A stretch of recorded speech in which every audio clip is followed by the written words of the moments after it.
5, 4, 3, 2, 1. Please do not change channel.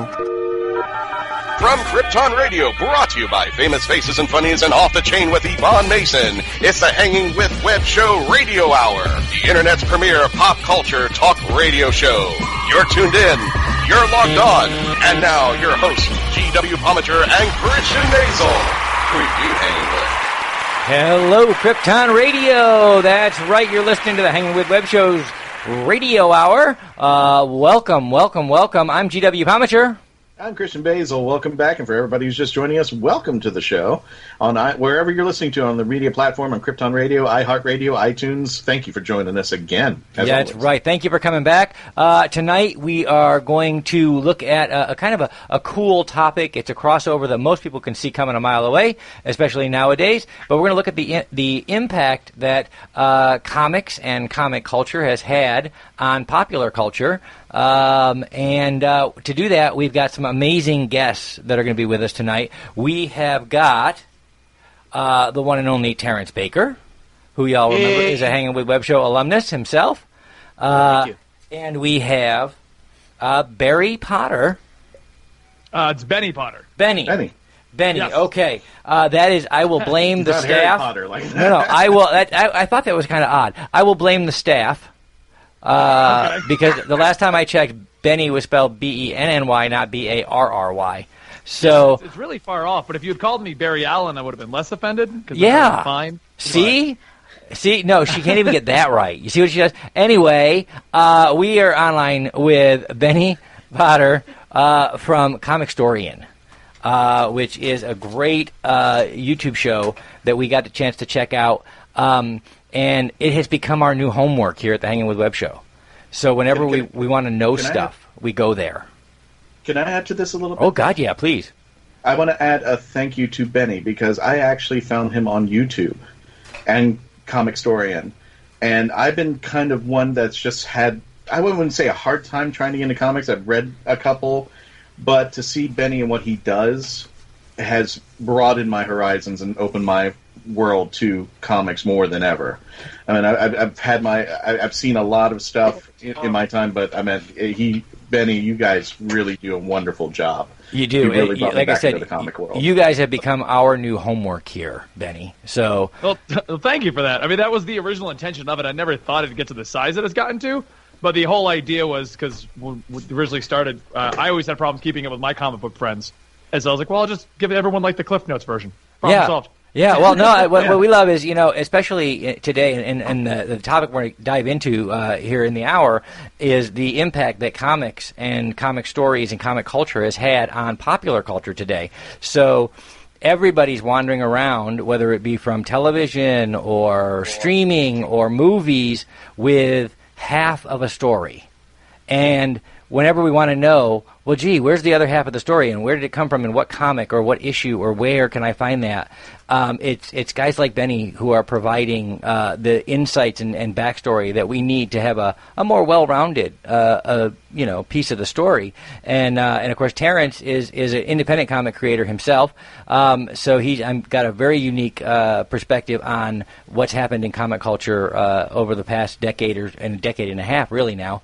Awesome. Yeah, before we dive in, guys, we have some pop culture news that we're going to tear apart, and everybody feel free to pick on Sage for whatever stories she brings to us. And we're going to talk about the news of the day. I don't pretend to know what this news is. I don't ever look at it ahead of time, so I'm as surprised as you are when she starts saying stuff. So here we go. Let's go with the news. And now, all the pop culture news that's big red. Here's Sage Ia. It's all the pop culture news. Okay. Well, my first order of news is the new trailer that Paramount Pictures just dropped of Pet Sematary. Ooh, yeah. Has everybody seen that? Because they're doing it over again. It was creepy the first time. Yeah. This time stands to be better. Oh, my gosh, Benny, wait till you see it. It's really... John Lithgow is in this one. Seriously. Yeah. Just the thumbnail's a creepy-looking cat. Yeah. It's just a creepy looking cat in the road, and I'm like, oh God, I know where that goes. That's not good. Yeah. And you know what? That shows you how much internet culture has bled into popular culture, because a cat in the road, that's going to get 1 million views. It doesn't even have to be a Stephen King novel. It's a cat. That's true. Cats have taken over the internet. Friendly though. The cat has to be cute for that to work. Yeah, one would think, but there's a weird kind of people out there. Some of them, and frazzled little cat in the road seems to get some attention. And of course, Stephen King's name. Yeah, whatever. Well, this isn't coming out until April of 2019, but with Halloween right around the corner, Paramount thought it was the perfect time to drop this teaser. And I agree. Think of Castle Rock and how popular that's been, and so the Stephen King name is just out there, and everybody wants to watch. And it was so popular. And yeah, well, so besides, this ought to be interesting. in the world we live in today, who doesn't want to know what movie's coming out next year, 5 years from now? In December of 2030. I mean, I don't know. They announced Shrek 3 like 2 years early. Yeah. I mean, everybody wants to know what's coming out. What's that about? What's coming out? But what's coming out when I turn 80? Oh God, don't tell me. I'm sure that somebody's already figured it out. Okay. Well, speaking of being 80. Okay. Oh man, ow. Okay. That's a harsh segue. Go ahead. No, there are rumors. There are rumors that Emperor Palpatine will be making a reappearance in Star Wars Episode 9. Cool. Isn't that pretty cool? That's kind of cool. So, they show Kylo Ren, and he's got that little hologram of the Emperor in his hands. So it'll be interesting to see what kind of an iteration that they have with his reappearance on the screen. I think so. Yeah, I'm curious. Yes, but wow, what's that conversation like? That's an awkward conversation. Sorry, my grandpa threw you to the well of electric energy, fusion reactor. Oops. I'll make it up to you. That's just an oops moment. Yeah, I'll make it up to you. I mean, that's an awkward conversation right there. Well, look, all I'm just saying is, if we've in the extended universe that has now formed, the new canon, if you can get cut in half and survive, then I mean, come on, anything is possible. It just makes no sense. Didn't the last movie just basically say forget the past, and now the new movie's going to be like changed our minds? Yeah, we changed it up. Well, it's J.J. Abrams. He's like, hey, remember that thing that happened just a little while ago with Rian Johnson? Yeah, we were kidding. No, I will not accept that Star Wars has a multi-universe and everybody's gotten everything and we can reboot Spock about 3 billion times. No. Well, no. I mean, everybody else can do it, so they're not allowed. It'll be interesting to see if that's just like a play, if he gets to just maybe do a few lines as a hologram or something like that, or if they're because I that was pretty definitive. It was actually the defining moment for the Darth Vader in the film was the death of Palpatine. So that's robbing that is kind of don't even get me wrong. Throwing a lightsaber over the cliff in the beginning of the last one that's pretty harsh too. Yes. So they can do anything they want to. Really, they're Disney. Yes. Well, and roles apparently can be reprised at any time. Jamie Lee Curtis is coming back for the 40th anniversary of Halloween. Yeah, saw How that. Awesome! That is awesome. For those of you out on the internet who aren't sure that you know that name, I don't know why. The original, but that's Scream the original Queen. Scream Queen of a generation, not the original Scream Queen. Wanda. 1978. But of this generation, she is certainly the original Scream Queen, kicking off the Halloween franchise. Yes. Which how many of them have there been now? How many Halloweens are there? I mean, the reboot is 50. Yeah, it's like Halloween 712.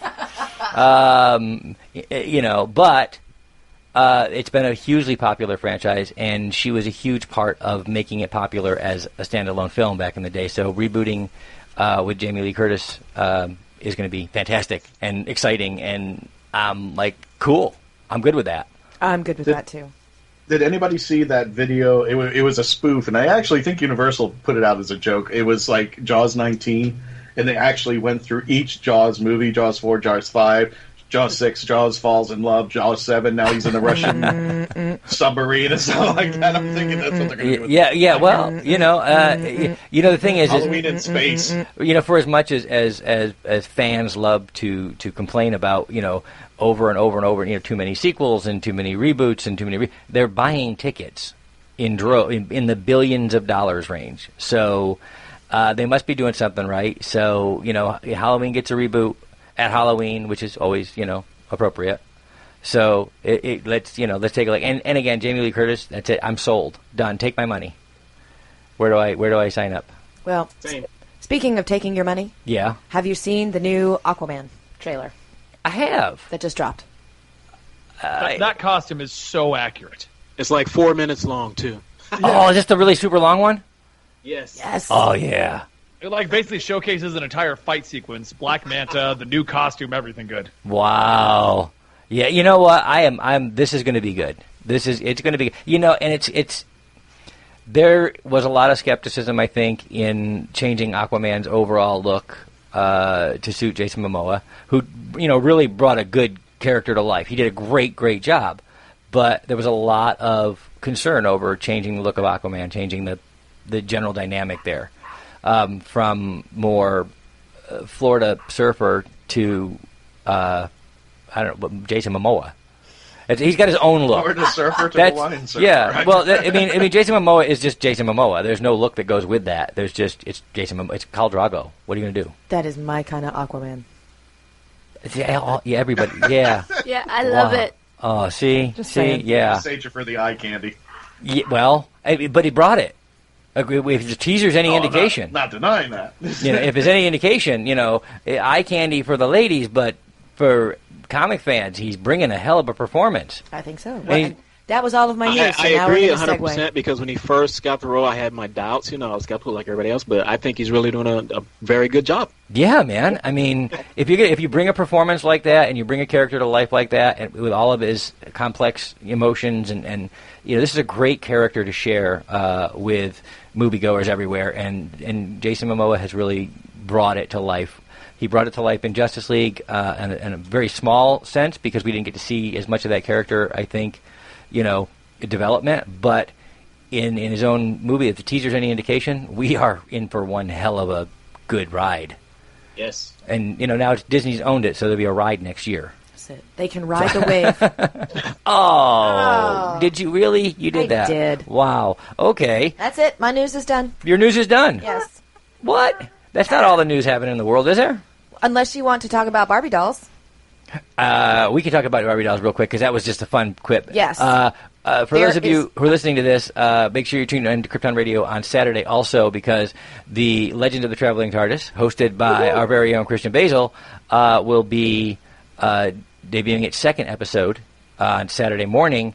And part of the conversation that was really intriguing as we listened to the recording tonight was that the new Doctor has her own Barbie doll. She does, complete with a teeny tiny sonic screwdriver.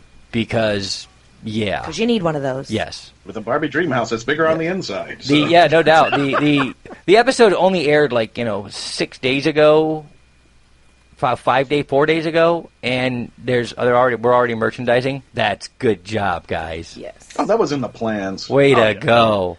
That's I've right. never seen an ad.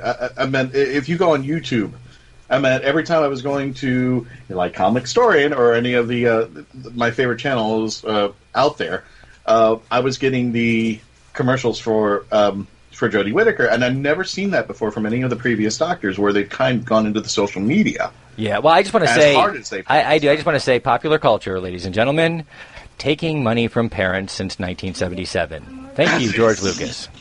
Yeah, you gotta love it. It's awesome. Guys, we're gonna take a little break. When we come back, we'll dive right into our topic. In the meantime, though, we're gonna let Dina pay some bills. Channeling the Mothership is an exciting journey into the higher mysteries. Certified psychic medium and clairvoyant Jerry McDaniel's readings, writings, and messages have been received by thousands of people in more than 45 countries. These messages have been obtained by channeling his higher self. How does he do it? Is it a blessing or a curse? And what lay beyond the reach of your five senses? These mysteries and so much more are examined in this explosive book, Channeling the Mothership. Explore the mysteries of the spiritual and the metaphysical. Channeling the Mothership by author Jerry McDaniel. Available on Amazon.com today. Devarius has lost everything. His parents murdered, his sister kidnapped, and the new village he called home destroyed. The Dragonia Empire is out of control, destroying anything and everything in their path, searching for the Resistance. Devarius is left with no choice but to find the Resistance, join them, and hope he can help them defeat the Dragonia Empire once and for all to bring peace to the land of Keldroga. Dragonia, Rise of the Wyverns, Dragonia Empire Volume 1. Now, back to GW, Christian, and Sagia. All right, welcome back to the Hangin' with Web Show's radio hour. Wow, I'm doing so many shows tonight, I forgot where I was. She'll do this to you. I literally did. I just forgot where I was. Like, we are the Hangin' with Web Show. I know that part. Hey, I got that part right. good. Okay. We are the Hangin' with Web Show radio hour. I'm GW Pomichter. I'm Christian Basel. Welcome back, folks. Thanks for staying with us. Yes, and on the line with us we have Benny from Comicstorian, and we have Terance Baker. Hello. Hi, Terance. How are you, man? Excellent. Thank you. And tonight's topic? Oh, and I'm told that we have another guest as well. We have Stacy Corbett is still online with us. Stacy, are you here?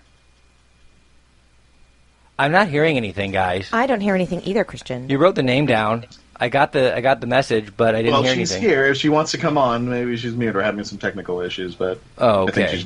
Well, she's more than welcome to dive in. Tonight's topic, everybody, we just went over the news before the commercial break, and tonight's topic is comics and comic stories and their impact on popular culture today. We've got a perfect couple of guests to talk about that with us. So let's throw that out as we'll lead the question. We'll just dive into that from an observational point of view and from your perspectives, gentlemen.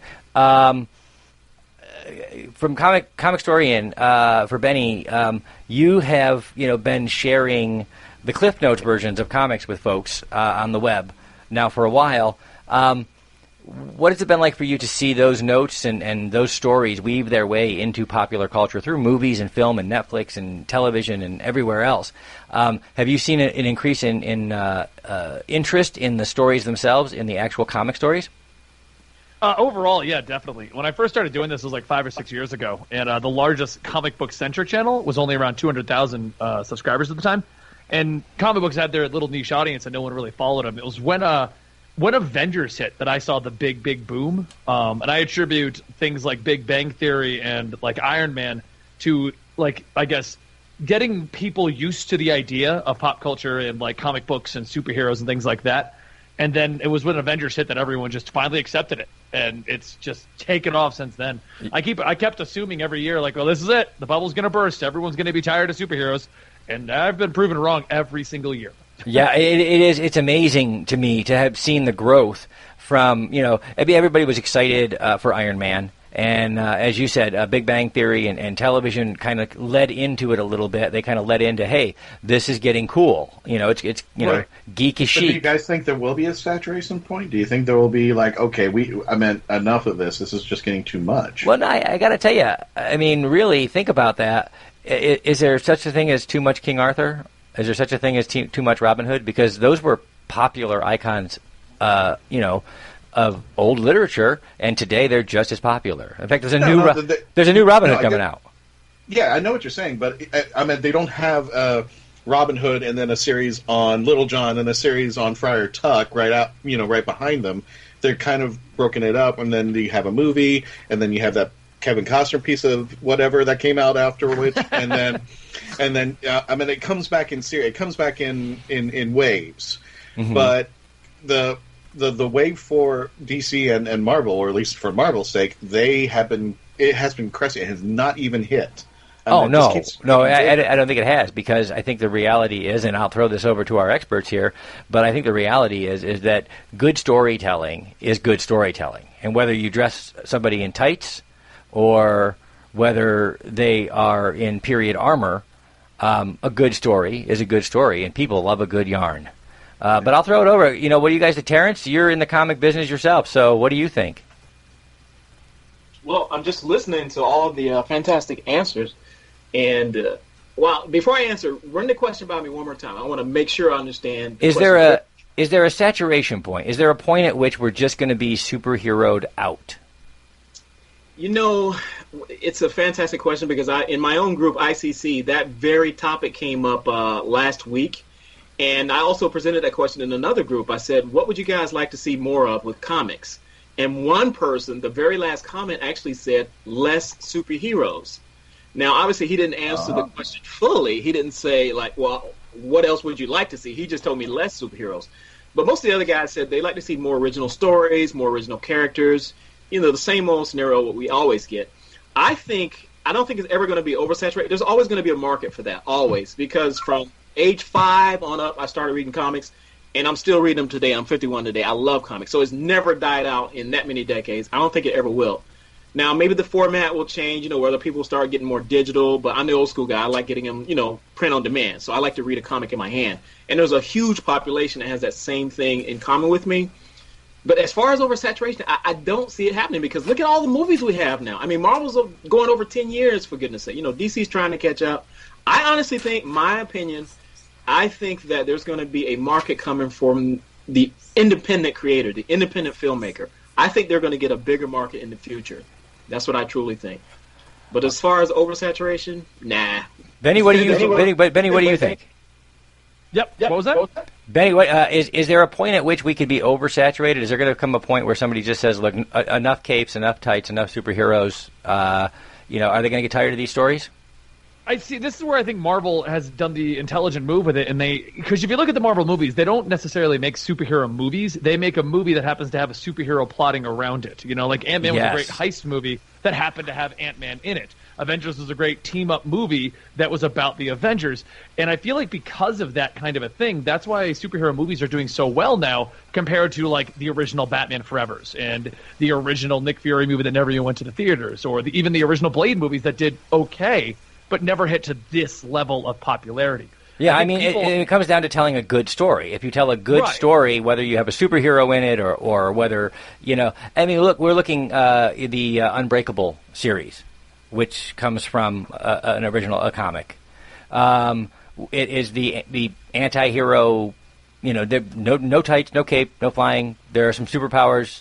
They are subdued in basically what turns into, you know, crime stories. But, you know, they're hugely popular. And then when you get to Avengers, like you said, these are just good stories. These are stories about real characters who could be real people. They just happen to be special people. I think that's the big problem that DC has now in the old school comic book movies. They were trying to make superhero movies. They weren't just making good, solid stories with superheroes in them. They were trying to make superhero-directed things, and I think that's the problem. And if we end up going fully back to just full superhero movies, that's when I feel it's going to be oversaturated. Yeah, well, I think, you know, I think you hit it right on the head. I think there's, as Christian said, there's an ebb and flow to being able to do that. And you know, the time right now is for telling real stories with heroes in them versus superhero stories. There may come another time when we're ready for another, you know, look at Superman Chris Reeve style. You know, but, you know, again, there's an ebb and flow to that, and right now we're not there. And I think you're right. I think that's one of the problems that DC has had, is that their heroes are those kinds of heroes. They're, you know, what you know, daylight superheroes, as it were. And it's hard to tell gritty stories or stories that people relate to about those kinds of heroes. Well, speaking of gritty stories, though, what about something like The Walking Dead? Because that's not necessarily superheroes, but it's still, it's still based on comics. Yeah, and that may be what you were looking for, Terance. That was probably why they were saying no. You know, keep out the superheroes. Exactly. Put something in that is completely no cape, no special powers, just the human element. And I've seen a few comic books try to attempt this, but I mean, for the most part, it's always either a human element with, you know, they have this special power, this special gift. But what if they didn't have any of that? Right. Can we still have a good story and a good comic to be in the world with zombies or something out of the ordinary? Yeah, absolutely. You know, because I forget the creator's name of Walking Dead, but that's an independent creator, and you know, he's got one of the biggest you know, box office smashes ever now. The Walking Dead, you know, TV and the comics. So hey, well, and for all of those creators out there, if you're out there creating popular culture franchises, remember, it may seem like something they're just now finding out, but there is a deep, deep well of comic content. I agree. as inspiration, as source material, and certainly as storytelling. I mean, comics have a rich history and a deep one, from horror to superhero to noir. Comics have about every kind of source material you could want if you were a television or film producer or doing a radio show or creating another comic and you want to look for someone to lean on. It's all there. Yep. Well, I think just watching on TV, like, we said, and everything bleeds into pop culture, Riverdale is a great example of how that bled into pop culture, because that's from the original Archie comics, and then they took that and they revamped that into something incredible. That went deep dark too, man. That's awesome. It really did. They took teen drama to a whole new dark level without anybody having another version of that coming out. Chilling Adventures of Sabrina, the basically horror version of Sabrina the Teenage Witch is coming out. I did. I saw that advertised, and they are returning Sabrina to those comic origins. Those are comics I have never read. Do you know that? The Sabrina series? Yeah. And, I grew up on the Archie series, but, man, nothing prepared me for Riverdale. Well, that's a dark-ass town. I don't know if you've ever seen this video, but it is a darker take on the Power Rangers. And it stars, her last name is Sackhoff, from Battlestar Galactica. Katie Sackhoff, yeah. And they're in their roles, but it is completely in dark.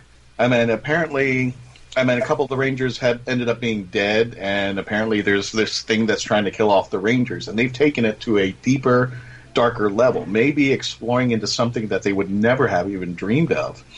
Taking stories that that used to have a lighter side and showing a reflective side. Well, that brings me to my next question. As storytelling seems to get more and more gritty, more and more dark, for lack of a better, it's been the word that's used all over the internet. It's been the word that's used all over everywhere else. As they get darker, what are some characters or stories that each of our guests would like to see brought to the forefront? Either books or television or movies. It can be any medium that you think it would serve it best. But what would be some stories that are maybe less known about that you'd like to see come to the forefront? Terance, we'll start with you. Wow. Let's not. I got to think about that question. Start with someone else. All right, Benny. Benny, what do you think? The lesser known stuff that I'd like to see come to the forefront? Absolutely. I was to make sure I was going to name off the right stuff, and you were going to be like, that was completely off base. Following I might do that anyway, just because it's funny. That's a good start. Following the Walking Dead theme, actually, if you've been following Robert Kirkman's stuff, he's got Invincible, I think is supposed to be in works to get a show, but he's also working on a new book called Oblivion Song, which is a really good independent comic book, in my opinion, about basically alternate universe with like monsters and creature stuff, and we made a mistake and basically teleported it on top of Philadelphia. And then we swapped people from our world to their world and back and forth. And it's the whole thing of trying to retrieve the survivors and stuff. I think it'd be a really good take, but the budget would be impossible to perform. Wow. Yeah, and the Fresh Prince would not like that idea. Just saying. Oh, I don't think so either. Yeah, you're going to get crushed by another dimension in West Philly. Yes. Wow, though, that's cool. And it is, like you said. It's an amazing book right now, and every issue is like another big reveal, and you're just like, I can't wait for the next month to come through. And you know what's great about comics to television in particular? Comics are already pre-serialized. The it's long format storytelling for most comics nowadays. A story arc can go a year or two and just flow the same story. And so you already got your first 2 or 3 seasons of a show ready to go. Yeah. They're already canned. You just have to work on making them visually dynamic for that medium. But guys, we're going to come back. We're going to talk more about this, and we're going to see if we can get Terance to answer the question right after this break. So, Dina, go ahead and pay some bills. We all have one shot at life. Rambling Across America by Tommy Ray is an adventure about chasing dreams. In brilliant prose, follow Tommy Ray through personal experience, inspirational quotes, and photos from his Confessions of a Dreamer tour. Woke one night from a dream, Tommy resigned his safe, secure position and took a leap of faith. Now, he invites you to follow his journey. Rambling Across America by Tommy Ray. Get it on Amazon.com because today is going to be ridiculously amazing. Famous Faces and Funnies in Melbourne, Florida is leading the way in pop culture fun. From comic books and graphic novels to Funko Pops and collector's items, Famous Faces and Funnies has it all. Rick Shea and the professional team at Famous Faces and Funnies are friendly and knowledgeable. Whether you're looking for toys, props, collector treasures, or a new comic book, Famous Faces and Funnies is your one-stop shop. To find Famous Faces and Funnies on Facebook and Twitter, just type at FFF Comics. Hi, I'm Cosplay Michael with the Hangin with Web show, and you're listening to Krypton Radio. And remember, cosplay's for everyone. I just love that last bit there. I do. I do. It's a great plug for Cosplay Michael, and also I love that he plugs the show. And that little lisp is killing me. It's just awesome. So welcome back, everybody. This is Hangin' with Web Show Radio Hour. Topic this hour is and has been comic books and comic culture and its impact on popular culture and the popular imagination. Just before the break, we asked the question, what obscure or lesser-known comic properties would you like to see come to the forefront vis-a-vis another medium, be it books, television, radio, film, whatever? We threw that out, and Benny... Terance Baker needs another commercial break. That's right. And Terance needed some time, so we took a break for commercials, and we're back. So, Terance, what do you think, man? Okay. Well, first of all, I want to say thank you for having me on the show. Hangin' with the Web. This is an absolutely great show. You guys discuss some of the most relevant and most interesting, ideas in the culture today. Okay, so you got my check, right? That's perfect. That was perfect. If I could, I would absolutely want to. I read tons of independent comic books. Now, I created a character myself called the Pink Hammer back in 2013, which my wife actually cosplays her. If you're not familiar with the character or the storyline, her name is Tasha Brown. She receives an alien power force source from outer space. She actually loses her entire family in hurricane. It's based off of a hurricane, like, i.e. Hurricane Katrina and so forth. She's from New Orleans. Once she gets this power, she dedicates her life, to saving everyone, and just there's so many ups and downs with having this power. If I could ever see an independent comic that I love come to life, it would absolutely be that one, because I based it on the power of a single strong woman, who has to have compassion for everyone and so many other items. So Pink Hammer would be something I'd love to see just blow up one day, whether it be, biographies, movies, Steven Spielberg, call me, anybody, I don't care, That's a dream of mine. Hey, Hollywood, if you're listening out there, Terance is waiting by the phone. Get on it now. And he's already got some shots already pre-shot, by the way, because Terance is also a photographer, and he's already got some great shots, so you guys don't even have to storyboard it. It's all done for you. That's Just right. go to his Facebook page. That's right. Garrett, I actually have an input to this, and I'm always one of those guys that kind of asks what if, and I actually have had a fanfic in my head forever. And the fanfic was, what if Superman started on Earth and ended up on Krypton, and Earth blew up instead? Oh, wow. Yeah. Wow. And he got his powers, he had all of his powers, but he has to deal with people on Krypton differently than he would do with Earth, and he has all the values instilled in him from Earth, taking to Krypton and knowing that planet's going to blow up. That's an interesting take, and very similar in part to the first few episodes of Sci-Fi's Krypton series, which was to send. Oh Lord, have mercy! Now, see, I've got all my heroes mangled in my mind. To send an Earth-based character. To Krypton to warn them about their impending doom. Actually, in this case, it's a Krypton, in this case, it is their untimely impending doom, because apparently I suppose it would happen before Superman was sent away.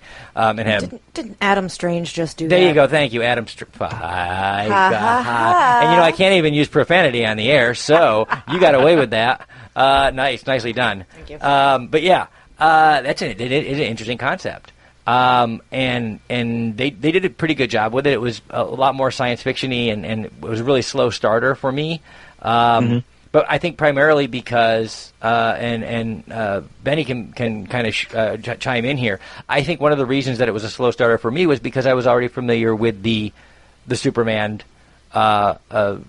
mythos. from comics and from movies and from television and from every other thing out there. And so I walked into this thinking, what are we doing?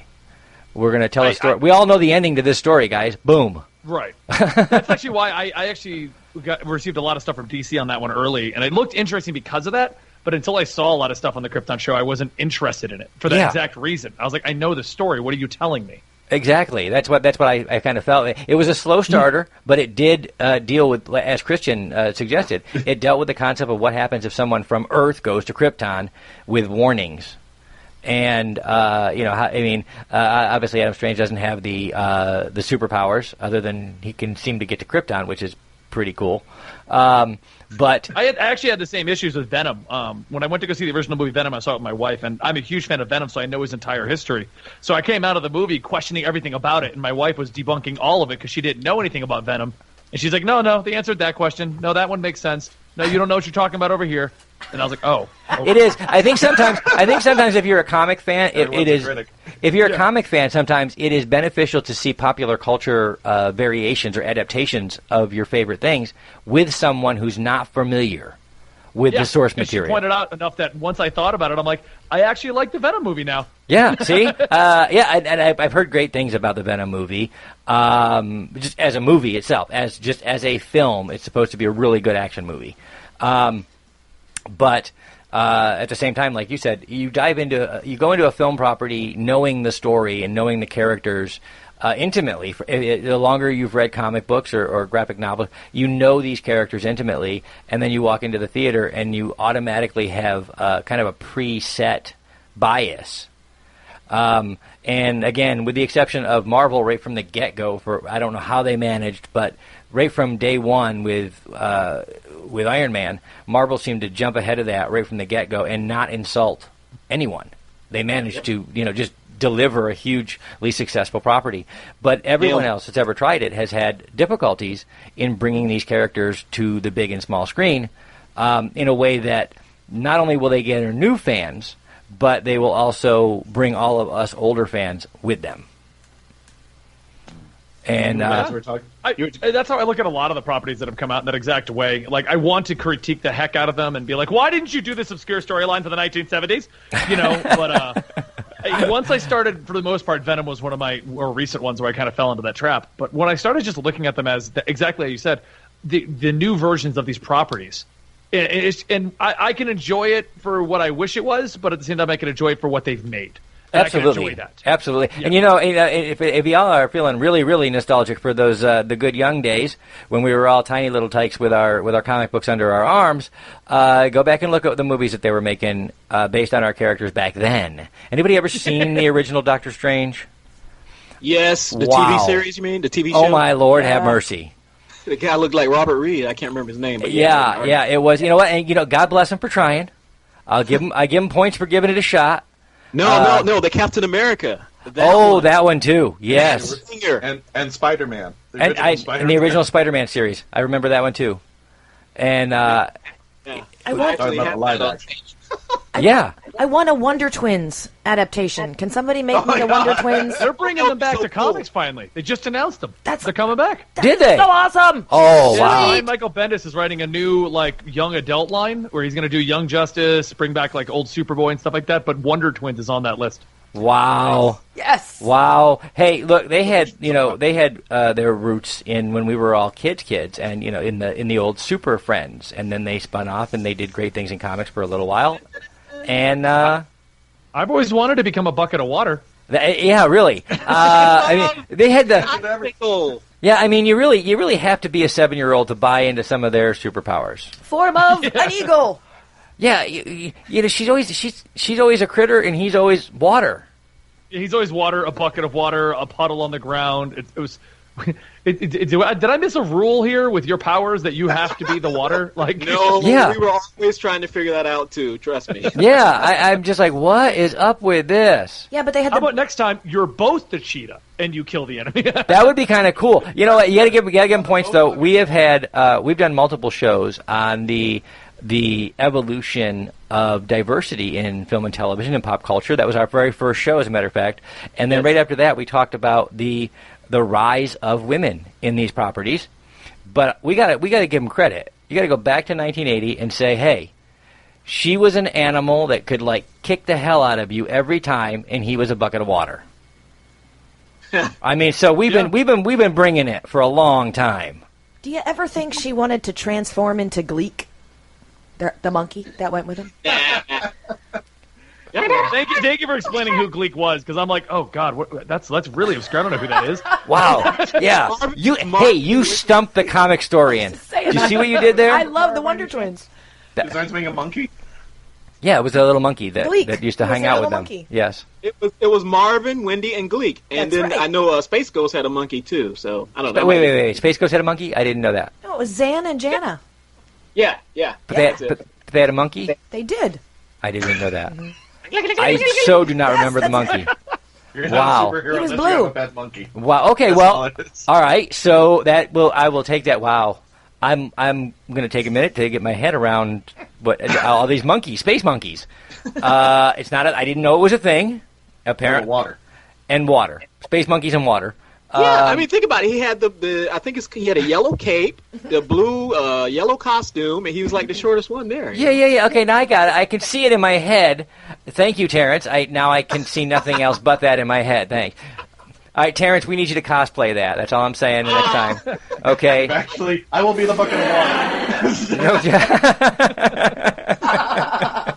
Nicely done. Nicely done. Just walk around and follow Terance wherever I go. The inception of the fist bump. We have seen the rise in movies and television and popular culture of our most classic treasured superheroes and comic properties. And we talked earlier about the more obscure properties that we'd like to see come to fold. Are there any, we know Sage's answer, does anybody have a character from one of the major properties that they don't think has gotten enough play or any play and would like to see that character brought out? I'd like to see a Vixen movie. I know the CW did her on Arrowverse, and she's had a couple of cartoons here and there. But I think that'd make a great live-action movie. But they could just do it right, Vixen. Yeah. Bring her to the modern day, big city, and just let her go. I think that would be an awesome movie. And they did a good job in the Arrowverse of giving her a visual, an aesthetic to go with her powers. I thought that was a really cool choice to kind of have the hologram of the animal spirit kind of shine over her. That was a really good editorial choice in terms of showing you what her power was, which was really cool. Benny, what about you? Is there a character that you think, gee, why aren't they giving this guy any play? The issue that I run into is a lot of the times the characters that I want, like Red Hood, he gets an animated feature, or now he's in Titans, or someone like Batwoman has now been announced to be in the crossover feature. So like everyone that I ever wanted is getting put into movies and TV shows, and I'm just so happy about that. See, so now's your chance. Now's your chance. You just pick a character, and you're going to be casting the next thing. I'm gonna be casting the next big thing. Yeah. I would have to say Zatanna. I'd like to see a real Zatanna thing. Ooh. With real magic. I want to see somebody speak backwards. Wow. Cameos from all the Magic World people. Very cool. That is very cool. Very cool. Yeah. Speaking of which, what doesn't work, guys? When you take a comic storyline and you put it into in a more again populous paradigm, whether it be movies or film or television, wherever. When you do that, what doesn't work? Because the reason I ask this is because I loved the television adaptation of Constantine. I thought he rocked it, but they just didn't bite. Why didn't they bite? I think the problem with that one was where it was. Like, I think if it launched on CW initially and it was a part of that whole crowd, I think it would have done a lot better because they have Supernatural and they have the superheroes. So you'd get that crowd. I think the problem was that on CBS or something?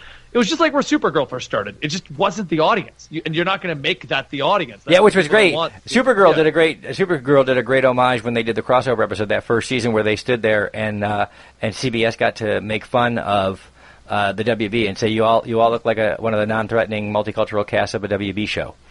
Exactly. And it's that kind of a thing. Like it doesn't fit. It's CBS, NBC. They're more for like the sitcoms and things like that. Yeah. They didn't want some dark and gritty Constantine thing, but I feel if it went out on CW, it would have been fine.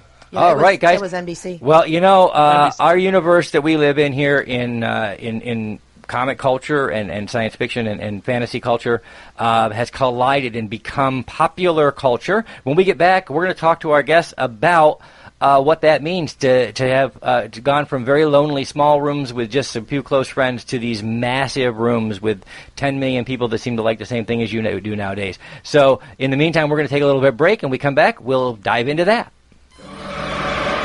Sometimes finding an anchor is the only way to survive. Chris Fenner's Dark Road series is on Amazon now. Start with Book 1, Addicted. Darkness creeps in. Continue with Book 2, Damaged, and the series finale, Avenged. Not every battle can be won alone, and sometimes it takes a little light to defeat the darkness. Chris Fenner's Dark Road series on Amazon.com today. It's Germany, 1938. Charlotte is a 15-year-old girl living in the Jewish quarter. George lives in the city proper and enamored by Charlotte's charm and grace when she wanders into his cobbler shop. George decides right then and there that he is going to marry her. Follow along as this unlikely couple struggles to stay one step ahead of the Gestapo and their dramatic escape from Nazi Germany. Good things always happen in springtime, from author Joanne Fisher on Amazon.com today. All right, welcome back, everybody, to the Hangin with Web Show's Radio Hour. Our topic this hour has been comic culture and comic books and their impact on popular culture today. I'm GW Pomichter. I'm Christian Basel, and I do have a character I would like to bring up. Okay. I think, and especially now that they added this to her storyline, I would like to see Power Girl brought up. And especially the story because of her, not just because of her reveal, but the storyline that she doesn't wear a crest because she doesn't get one, and she has to earn the crest of the House of L, the House of L. L. Thank you. Mm-hmm. Yeah, that was the run off the New 52 Earth 2, wasn't it? And she became she earned it towards the end of it. Yeah, but now that we have an explanation why she's got that opening over there, and to see kind of an anti-hero, I think she should deserve to do it because I think she would. She is a very strong woman, and she's damaged goods.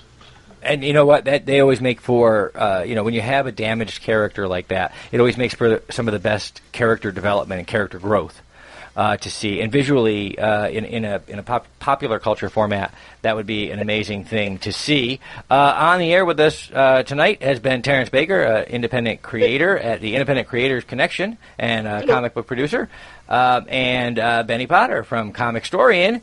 Guys, we teased the next question before the commercial break, and there's what it is. When we all got into these properties, we were in tiny little rooms or lockers, wherever they stuffed us.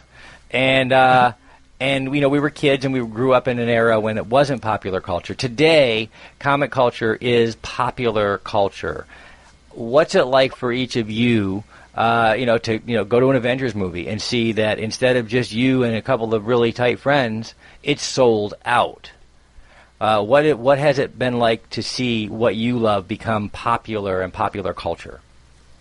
Benny, for me, go ahead. I've been a huge fan of it because I did the whole. I was the only guy that knew comic books. I was the only guy that would read a Batman comic and stuff like that when I was a kid. So the ability now to just be able to talk to almost anybody about some of the more popular superheroes, I think is a huge boon for the industry and for my hobby because now I don't have to go find that person. I'm not that guy in the corner going, "Has anyone seen Batman?" No. Okay. Well, let's talk about the latest sports ball thing, I guess, that I'm not interested in. So for me, I just look at it as like I've got so many more friends and people that I can chat with now, and I don't seem like that oddball that reads comics and barely watches baseball. You know what? And it's I love the fact that as comic culture has become popular culture, everyone, even academia, even literature professors, etc., everyone is taking another look at the source material and saying, you know what, this is literature. This is good storytelling. And I love the fact that you can have a conversation with anyone, like Benny said, you can have a conversation with anyone. Now you have more friends to talk to and more in common. But you can also you could have a conversation with an academic and still talk about Batman and still talk about Superman and Captain America and Iron Man and all of these fantastic characters. We've had some amazing discussions in the last 32 weeks, by 32 weeks on the show, guys, about comic culture and comic properties and what they've done. Not just in popular culture, but in our culture. to bring major issues to the forefront. Terance, what do you think, man? How's it been for you as comic culture has grown into popular culture as a comic creator? Absolutely phenomenal, because I can tell you, I was that kid back in the 70s where we had the $6 Million Man, the Bionic Woman, and, TV shows and stuff like that. That's as far as it went. Of course, Chris Reeve, and they had Superman in 78. But here in 2018, I've got a group called ICC, Independent Creators Connection, and we've got everybody in that group from guys that work at McDonald's to bus drivers to lawyers. Let me say that again. To lawyers. And we can all talk about superheroes and everything that we're so passionate about. And I created that group 5 years ago, started with 25 people. Today we've got over 9,000 folks in that group. Damn. We've held 3 conventions of our own and had a couple of major guys come down from Philadelphia, Eric the Smoke Moran, who also hosted TV's Heroes of Sci-Fi Cosplay. Mm-hmm. So it is absolutely a wonderful feeling to be a part of this culture now. And I agree with the aforementioned, you can talk to anybody about it, And it's just a great feeling, let me tell you. To see it come from where I was a kid in the 70s to now is amazing. I'm looking forward to seeing Brie Larson as Captain Marvel and everything coming up, Spider-Man, Homecoming, you name it, I'm there. I'm so there. That's all I got to say. Hey, you know what? Just tell me where to send the check so that we can all get there on the same day, man, because that's awesome. Christian, Terance brought me to the next question that I have, really. In when it comes to pop culture conventions, we can all recall those early conventions, comic cons. They were held. You could hold them in the ballroom of a small hotel. Now we hold our local ones. In some cases, it's a bathroom, the hotel. Yeah. Now we hold our local ones in that ballroom. But comic conventions have gotten just amazing in their attendance and things like that. You've been going to conventions a long time, Christian. What do you think, man? What have you seen happen as this has transitioned from being subculture to pop culture? Well, I think also Barry was talking about Benny. Now I'm doing it. Benny was talking. I'll just earlier change my about, name. I'll make it easy. Just call it B. B. Yeah, B. There you go. I'm B. Well, Captain B. B is for Batman. He was mentioning. Nice. We were mentioning about. He was mentioning about sporting, and I think with sporting events, you have a different type of geekdom where you're rooting for your team, you're painting your face, you're separating the cultures. So you'll have one team on one side, one team on the other side, and they're basically shouting at each other, rooting and hoping for the team. But there's nothing cohesive to bring them together. Today at conventions, I'm watching Superman jump on Darth Vader's back with Doctor Who holding out his sonic screwdriver, with Aquaman trying to, I'm seeing not only a geekdom, and that's just in Christian's room. The bathroom, actually. But the people have their heart and soul in this like they do at sporting events, but the difference is they can collaborate and share. This is my geekdom. This is my pride. This is my joy. And somebody else will share theirs, and they'll intermingle with it. And I think that's what's so wonderful about cosplay. You get to tell your own story, you get to show your own geekdom, and people will interact with theirs, and they make it their own.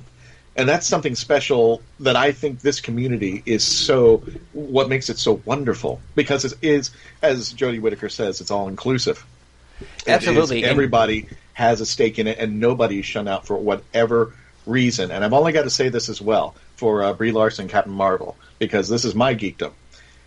Technically, Doctor Who is Marvel, and they're still trying to figure out how Captain Marvel goes back in time. I am just saying. That's all I'm putting out there. Okay. I was hoping Jodie was signed on or something but like I said, that's my geekdom. There you go. Well, you know what? That does bring us the overall question tonight was what is the impact of comic books and comic culture in popular culture today? But I think the more important question is, where are we going with it? So before we wrap up the hour, we want to throw that question to our panelists and say, what do you think the overall impact of comic culture on popular culture and entertainment is going to be in the near future? Benny, we'll go to you. I think we're going to see an evolution. You've seen a lot of things going to Netflix recently. They just announced like 3 new of the independent books that are going out there. no one seemed very interested in my little community because I said, hey, these are coming out. What do you guys think? But the fact that they're even being explored should give you an idea. And then we get also things like the Millarverse. If you've been following Netflix, they're doing their own thing where he's bringing all his properties there. Brian Michael Bendis now has his new Jinx world. I think you brought it up originally, Terance, but I think they're going to be moving more towards the independent stuff because superheroes are great, but we have the big ones done. So how many more times do they think they're going to make Ant-Man and the Guardians of the Galaxy popular? That's how I look at it at this point. Okay, Terance, what do you think, man? Where are we going with this? I totally agree, and I totally agree with what you just said. And I also think that because of the new generations, like, all right, I'm in my 50s, but my younger generations, I have cousins, friends, they're like in their teens and their 20s and stuff like that, and they're seeing more rise. They're getting more interested in the independents as well. I mean, if you go to any comic book shop now, there's a whole section dedicated to independent creators and their comics. And I think I agree. I think the independence is going to be a next big thing too. I want to add to what Terance is saying and to what Benny's already said, and that is that one of the great things about comic culture and fantasy culture coming into the popular imagination is that it has opened up the entertainment industry. It's opened up audiences to hearing different stories and to hearing from independent creators, not just in comic books, but I can tell you as an independent author and several of our advertisers. Let's give a plug for the advertisers. Several of our advertisers are independent authors and creators, and we've seen a surge in the interest in those properties. And I think it's largely due to the fact that popular culture and the popular imagination is more open to new and fresh stories post Marvel, post DC, post superhero entry into popular culture. People are interested in those stories in a way they never were before. If it didn't come from Stephen King, it wasn't any good. But now, now people are open to new ideas and new properties. We're down to about 2 minutes, guys. As we get ready to wrap it up, we want to thank our guests. We have had Benny Potter from Comicstorian and Terance Baker from the Independent Creators Connection online with us for the last hour. Thank you so much, guys, for coming in and sitting with us. And thank you for inviting me. Letting us pick your brain for a little while. And anytime. Hey, guys, you guys are both always welcome on the show. We always try to have a good time with it. And we want to thank our partners and our friends. We want to thank Famous Faces and Funnies here in Melbourne, Florida, Rick Shea and the team over there. Everything you need to know about comics and comic culture right there at one comic book shop. We want to thank Something Unique Magazine out of St. Louis, Missouri, our very first partner for the Hangin with Web show. They have supported the show since we had like 4 subscribers, and I think 3 of them were working for the show at the time. We want to thank Embellish FX in Orlando, Florida. Great cosplay resource. It's Halloween, guys. You can get on over there and grab your Halloween makeup, masks, costume pieces. But you know what? They're open year-round, so you can get that stuff anytime. So you don't have to pretend like you had to wait till Halloween to dress up. As a matter of fact, the people on this line right here will not hold it against you if you dress up like next Thursday. Or tonight. I'm dressed up right now. Right now, go dress up right now. My pajamas count. That's right. I hope mine do because it's a radio show, so I've been in them all day. So yeah, we want to thank our good friends at Space Coast Comics, Jake Estrada and David Grace at Space Coast Comic Con. We want to thank Yvonne Mason at Off the Chain Radio. Yvonne's had a recent hard time the last couple weeks as she prepared to say farewell to her wonderful husband of 13 years.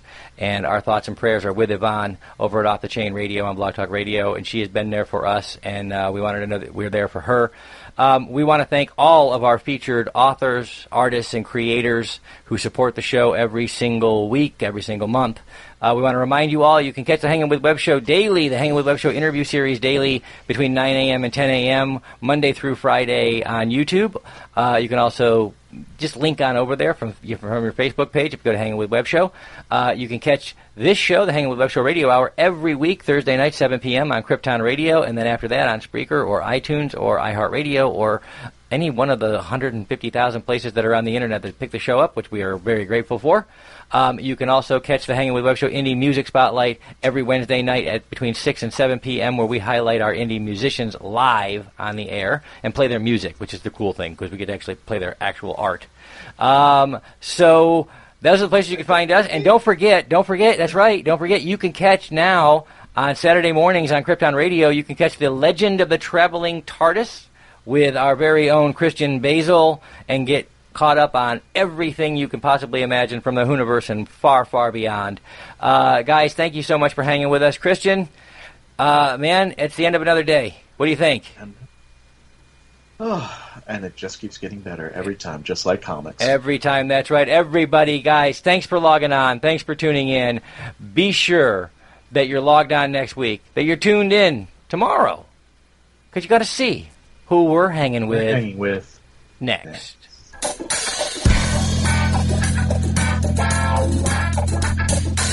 3 shows in the can.